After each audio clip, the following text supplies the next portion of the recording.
Unboxing DJI Osmo Pocket 3 Creator Combo.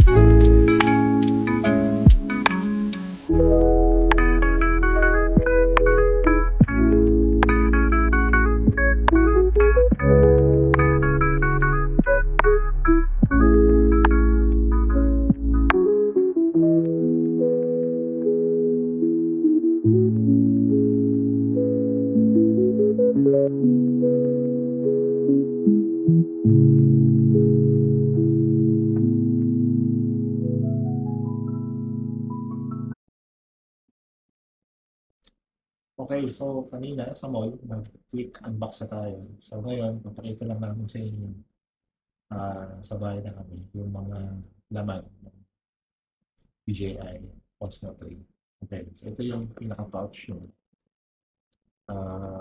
Pagbuksan mo. Okay. So yeah, ito lahat. Lahat yan, siyempre, kasya dito. Kasya dito. Okay, so maganda yung pouch. Tigas. Okay, ito yung pinaka-main device ng Pocket 3. So sabi nung salesman, wag daw hinahawakan tong ito. Kasi sensitive daw to. Ito yung sensitive na madaling masira.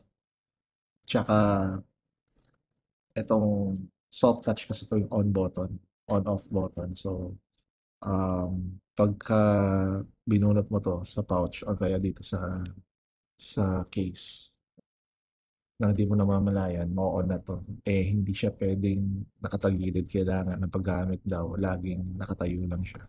Siya pwedeng nakatagilid na ganyan, nakababa. So, parang mag-error something. Okay, so as mentioned, ito yung pinaka-case niya. So, paano siya ilalagay dito is kailangan itong side na to, nakashoot dito. Yan. Tapos pag bubunutin mo, ah, ganyan lang.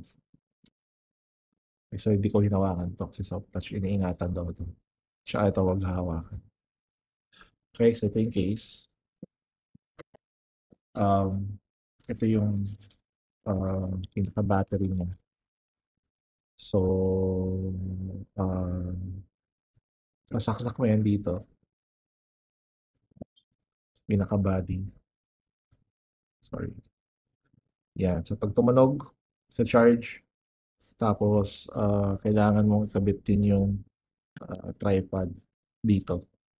So, tatayo mo siyang ganyan. At di mo siya pwedeng gamitin habang naka-charge. So, pag kinabit mo yung charger dyan,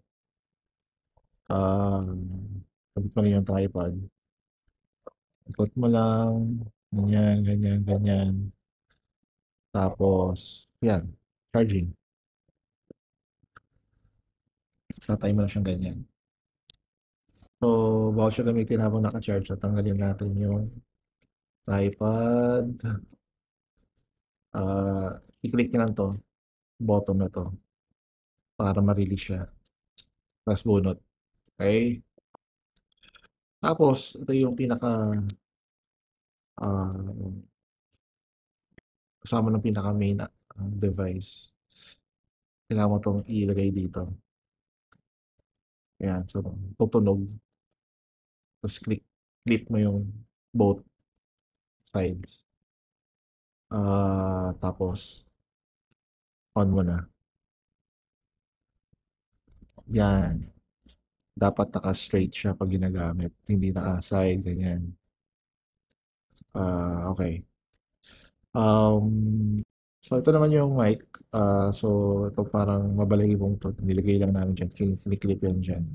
So, pag in-on mo, ito yung on button. Pag in-on mo yan, automatic. Mag-pair na siya sa, auto-pair na siya dito sa unit mo.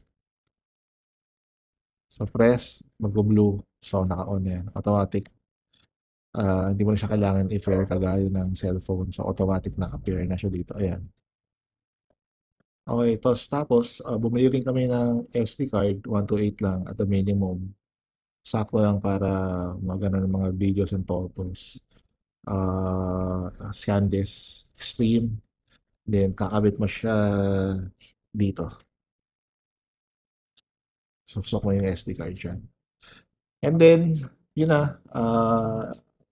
Kung gusto mo na siyang gamitin, lagay mo lang yung tripod para meron kang hawakan na para mahaba siya. So, lastly, pwede nyo ikabit to, sling dito.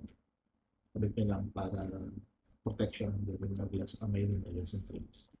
So, basically, ito yung pouch, ito yung sling, yung cover, battery, mic, charger, syempre, charger ng mismong unit. And then charger yung syempre ng battery, tsaka no mic. Ito yung wire. So, basically, that's it. Ito lang yung laman ng cost ng packet. So, SRP pala nito is around 37,000 plus sa mall. Pero ngayon, para nag-sale siya. So, nakuha lang namin ng 30,200 plus. So, let's say 30,300. So, savings na rin. Malaking savings na kasi nag-sale siya. So, kaya binili na namin. Basically, mga paps, ito lang po yun. So, gagawa na kami another video for the how to and how to use this one. Pero watch out for it na. Thank you. Ciao.